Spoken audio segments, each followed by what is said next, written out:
Hello students, switchgear and પ્રોટેક્શનના આજના લેક્ચરમાં આપણે એક બીજા ટોપિકની વાત કરવાના છીએ કે જેનું નામ છે સર્કિટ બ્રેકરને લગતા અગત્યના પદો, એટલે કે terms related to circuit breaker. હવે આ ટોપિકની અંદર તમારા એક્ઝામ પોઈન્ટ ઓફ વ્યૂથી આપણે વાત કરીએ તો ખાસ કરીને અલગ અલગ ડેફિનેશન્સ તમારે યાદ રાખવાની છે, બરાબર છે. એ ડેફિનેશન્સ તમને MCQમાં પૂછી શકે છે અથવા તો કોઈ બીજો એના ઉપરથી નાનો સમ પણ આના ઉપરથી પૂછાઈ શકે તેમ છે, બરાબર છે. તો સૌથી પહેલી ટર્મ છે એનું નામ છે ઓપનિંગ ટાઈમ, બરાબર. હવે જનરલી ફોલ્ટ થાય એટલે રિલે શું થશે? ઓપરેટ થશે, બરાબર. એટલે કે રિલેના કોન્ટેક્ટ હોય એનાથી શું થાય તો કે સર્કિટ બ્રેકરની ટ્રીપ કોઇલ જે છે એ એનર્જાઇઝ થશે. આપણે ફર્સ્ટ ચેપ્ટરની અંદર જ આખો ડાયાગ્રામ જોયો હતો કે કઈ રીતે બંને ઓપરેટ થાય છે. રિલે છે એનું કોન્ટેક્ટ ક્લોઝ થશે, એટલે કે એક સર્કિટ હશે એ શું થશે? સર્કિટ બ્રેકરની સર્કિટ એનર્જાઇઝ થશે, એટલે કે એનો કોન્ટેક્ટ બહાર ખેંચાશે, બરાબર છે. હવે શું થાય તો કે હવે આ જે સર્કિટ બ્રેકરને સિગ્નલ મળ્યા પછી સર્કિટ બ્રેકરના કોન્ટેક્ટ શું થાય છે? ઓપન થાય છે. પણ એકચ્યુઅલી આ સર્કિટ બ્રેકરના કોન્ટેક્ટ ઓપન ઇન્સ્ટન્ટલી નથી થતા, એટલે કે એક સાથે ફટાફટ થતા નથી. એની અંદર થોડોક ટાઈમ ડિલે અથવા તો ટાઈમ લેગ હોય છે. હવે અહીંયા તમે ડાયાગ્રામમાં જોઈ શકો છો કે આ આપણો ફિક્સ કોન્ટેક્ટ છે, બરાબર. આ જે આપેલો છે એ શું છે? ફિક્સ કોન્ટેક્ટ છે, બરાબર. અને મૂવિંગ કોન્ટેક્ટ એની અંદર આવી રીતે જાય છે. તો મૂવિંગ કોન્ટેક્ટ અમુક ડિસ્ટન્સ સુધી અંદર ફિટ બેસશે આવી રીતે, બરાબર. તો એને આપણે શું કહેશું? ડેપ્થ ઓફ એન્ગેજમેન્ટ અથવા તો વાઇપ, બરાબર. શું કહેશું? ડેપ્થ ઓફ એન્ગેજમેન્ટ અથવા તો વાઇપ. જેટલો ડિસ્ટન્સમાં, એટલે કે ફિક્સ કોન્ટેક્ટની અંદર જેટલો મૂવિંગ કોન્ટેક્ટ અંદર જાય છે એને આપણે શું કહીએ છીએ? ડેપ્થ ઓફ એન્ગેજમેન્ટ અથવા તો વાઇપ. હવે એટલું ડિસ્ટન્સ કાપવા માટે પણ એને થોડોક ટાઈમ લાગશે, અને આ ટાઈમ છે એને આપણે શું કહેશું? ઓપનિંગ ટાઈમ કહેશું, બરાબર છે. આટલું ક્લિયર? ઓપનિંગ ટાઈમ એટલે શું? જ્યારે રિલે ફોલ્ટ થાય, રિલે ઓપરેટ થશે, સર્કિટ બ્રેકરના કોન્ટેક્ટ પણ છૂટા પડશે, પણ સર્કિટ બ્રેકરના કોન્ટેક્ટ ઇન્સ્ટન્ટલી ઓપરેટ થતા નથી, એમાં ટાઈમ લેગ હોય છે, બરાબર. અને કેટલું ડિસ્ટન્સ તો કે વાઇપ જેટલું ડિસ્ટન્સ કાપવા માટે એને અમુક ટાઈમ લાગે છે, અને એ ડિસ્ટન્સને કાપવા માટે જે ટાઈમ લાગે છે એને જ આપણે સર્કિટ બ્રેકર ઓપનિંગ ટાઈમ કહીએ છીએ, બરાબર છે. તો આ ટર્મ ક્લિયર થઈ ગઈ હશે. હવે નેક્સ્ટ ટર્મની વાત કરીએ, બરાબર. હવે એની એક્ઝેક્ટ ડેફિનેશનની વાત કરીએ તો ટ્રીપ કોઇલ એનર્જાઇઝ થાય ત્યારથી કોન્ટેક્ટને અલગ થતા લાગતા સમયને શું કીધું છે? એને ઓપનિંગ ટાઈમ કીધું છે, બરાબર. આ એક્ઝેક્ટ ડેફિનેશન તમારે યાદ રાખવાની છે. હવે આર્કિંગ ટાઈમની વાત કરી છે. હવે આપણને ખ્યાલ જ છે કે જ્યારે બે કોન્ટેક્ટ સેપરેટ થાય, એટલે કે છૂટા પડે છે, ત્યારે જનરલી શું થાય તો કે આર્ક ઉત્પન્ન થાય, બરાબર છે. તો આર્ક ઉત્પન્ન થયો, બરાબર છે. કોન્ટેક્ટ અલગ થયા, એટલે કે કોન્ટેક્ટ અલગ થશે ત્યારે જ આર્ક આવશે. કોન્ટેક્ટ અલગ થયો ત્યારથી લઈને આર્ક ઓલવાઈ જાય છે એટલા સમયને આપણે શું કહેશું? આર્કિંગ ટાઈમ કીધો, બરાબર. કોન્ટેક્ટ છૂટા પડ્યા ત્યારથી લઈને આર્ક ક્વેન્ચ થઈ ગયો એ સમયને આપણે શું કહેશું? આર્કિંગ ટાઈમ કહેવામાં આવશે, બરાબર છે. અને કુલ બ્રેકિંગ ટાઈમની વાત કરીએ તો કુલ બ્રેકિંગ ટાઈમ એટલે શું? તો કે ટ્રીપ કોઇલ એનર્જાઇઝ થઈ, બરાબર. ટ્રીપ કોઇલ એનર્જાઇઝ થઈ ત્યારથી લઈને આર્ક ક્વેન્ચ થાય છે એટલા ટાઈમને આપણે શું કીધું? ટોટલ બ્રેકિંગ ટાઈમ, બરાબર છે. તો આ રીતે તમારે આ ડેફિનેશન્સ યાદ રાખવાની છે. હવે આગળ જો આ તમને જો યાદ રહી જાય, બરાબર છે. અહીંયા જો આ શું છે તો કે આ ઇન્સ્ટન્ટ ઉપર તમારી જે ટ્રીપ કોઇલ હતી સર્કિટ બ્રેકરની એ શું થઈ? એનર્જાઇઝ થઈ. હવે એનર્જાઇઝ થઈ એટલે શું કરશે? કોન્ટેક્ટ્સ ઓપન કરશે સર્કિટ બ્રેકરના. તો એનર્જાઇઝ થઈ ત્યારથી કરીને આટલા ટાઈમને તમે શું કીધો છે? Opening time. આપણે આગળ જોયું હતું ઓપનિંગ ટાઈમ, બરાબર છે. હવે કોન્ટેક્ટ સેપરેટ થઈ ગયા અને આર્ક કોન્ટેક્ટ સેપરેટ થશે એટલે અહીંયા શું થશે? આર્ક થશે. અને આર્ક ઓલવાઈ ગયો, બરાબર. એટલે કે કોન્ટેક્ટ સેપરેટ થયા ત્યારથી લઈ અને આર્ક ક્વેન્ચ થયો એટલા ટાઈમને આપણે શું કીધું? આર્કિંગ ટાઈમ, બરાબર છે, બરાબર. તો ટોટલ બ્રેકિંગ ટાઈમ છે એનો મતલબ શું થયો તો કે ટ્રીપ કોઇલ એનર્જાઇઝ થઈ ત્યારથી કરીને આર્ક ક્વેન્ચ થયો એ ટોટલ ટાઈમ એને શું કહેશું? ટોટલ બ્રેકિંગ ટાઈમ, બરાબર છે. એટલે કે તમને કોઈ એમ પણ પૂછી શકે કે ટોટલ બ્રેકિંગ ટાઈમ એટલે શું? તો કે ટોટલ બ્રેકિંગ ટાઈમ, બરાબર. Total breaking time is equal to T operating plus T arcing, એટલે કે operating time plus arcing time હોય એ બેનો સમ કરીએ તો આપણને ટોટલ બ્રેકિંગ ટાઈમ મળે, બરાબર છે.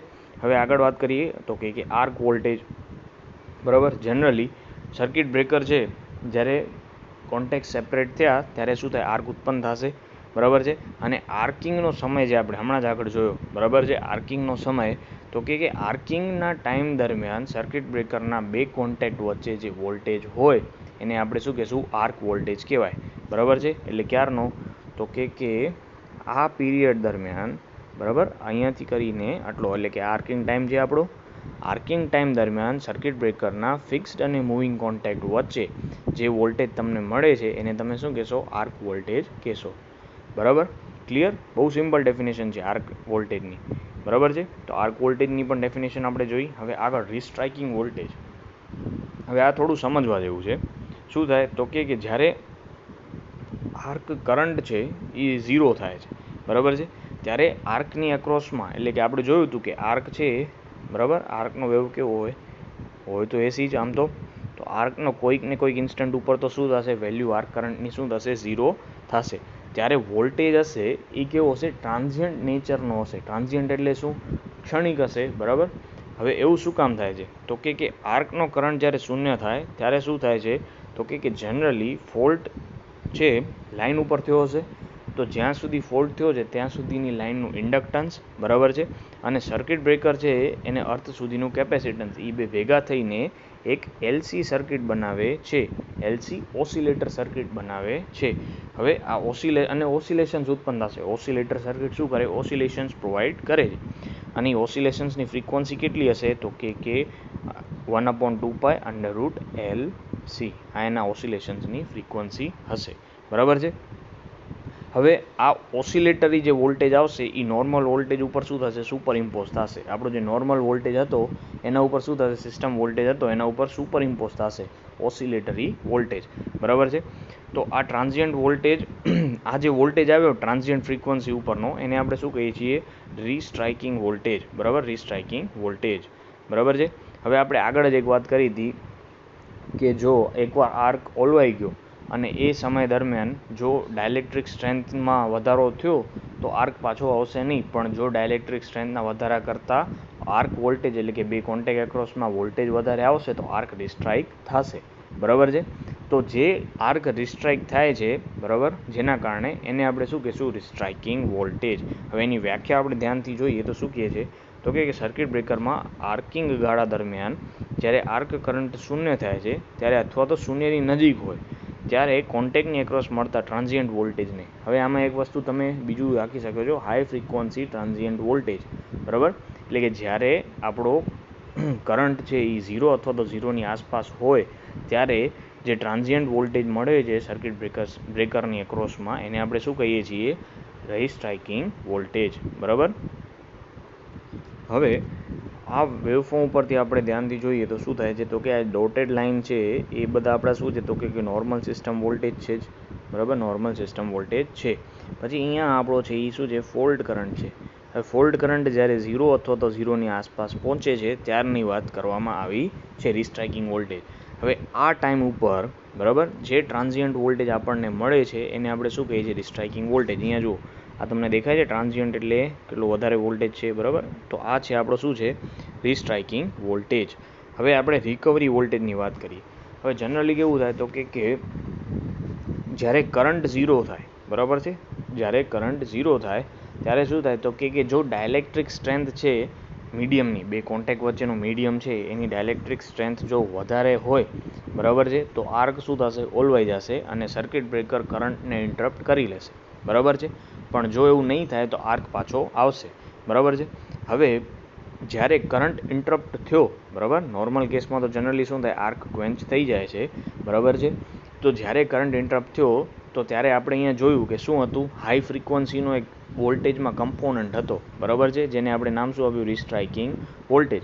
હવે થોડો ટાઈમ રહેશે, આપણે કેવો વોલ્ટેજ કીધો હતો, ટ્રાન્ઝિયન્ટ વોલ્ટેજ. હવે ટ્રાન્ઝિયન્ટ હંમેશા સર્કિટમાં થોડા ટાઈમ માટે હોય. બરાબર છે. તો થોડા ટાઈમ પછી એ ટ્રાન્ઝિયન્ટ શું થઈ જશે, ઓલવાઈ જશે, એટલે શું કે સબસાઇડ થઈ જશે. બરાબર, એનો મતલબ શું થયો, ઓછો થઈ જશે, ઘટી જશે. બરાબર છે.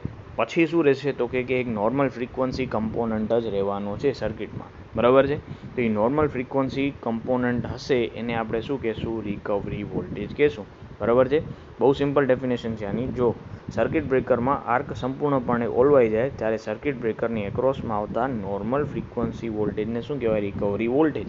જ્યારે ઓમાં શું યાદ રાખવાનું છે, ટ્રાન્ઝિયન્ટ વોલ્ટેજ હતો કયો, રિસ્ટ્રાઇકિંગ વોલ્ટેજ કયો ટ્રાન્ઝિયન્ટ ફ્રીક્વન્સી ઉપર હતો, બરાબર, હાઈ ફ્રીક્વન્સી. અને આ છે એ નોર્મલ ટ્રાન્ઝિયન્ટ નથી, રિકવરી વોલ્ટેજ છે એ નોર્મલ 50 હર્ટ્ઝની ફ્રીક્વન્સી ઉપરનો વોલ્ટેજ છે, બરાબર છે. હવે recovery voltage, active recovery voltage.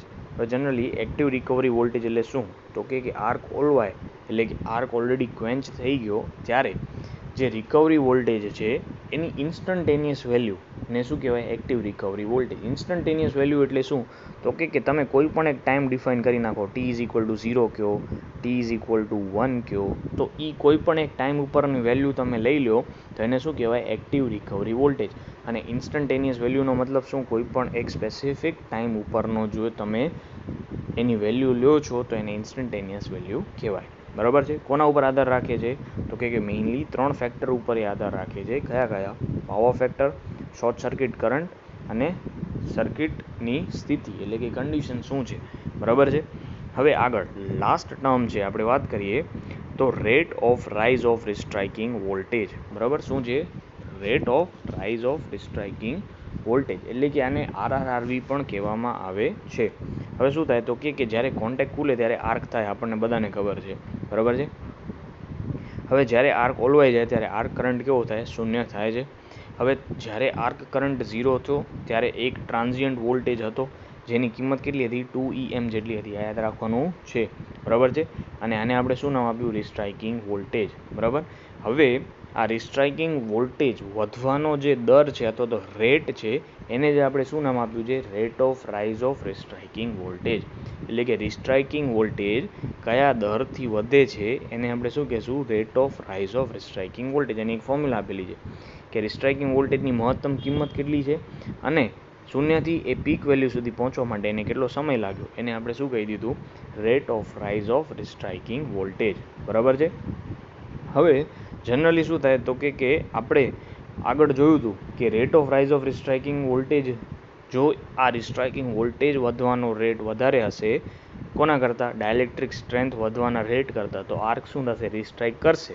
અને જો આનાથી ઊંધું હશે તો આર્ક રિસ્ટ્રાઇક કરશે નહીં, બરાબર છે. હવે RRRVની કિંમત એટલે કે રેટ ઓફ રાઇઝ ઓફ રિસ્ટ્રાઇકિંગ વોલ્ટેજની કિંમત કોના ઉપર આધાર રાખે છે, તો કે રિકવરી વોલ્ટેજ ઉપર અને ઓસિલેશનની નેચરલ ફ્રીક્વન્સી ઉપર આધાર રાખે છે, બરાબર.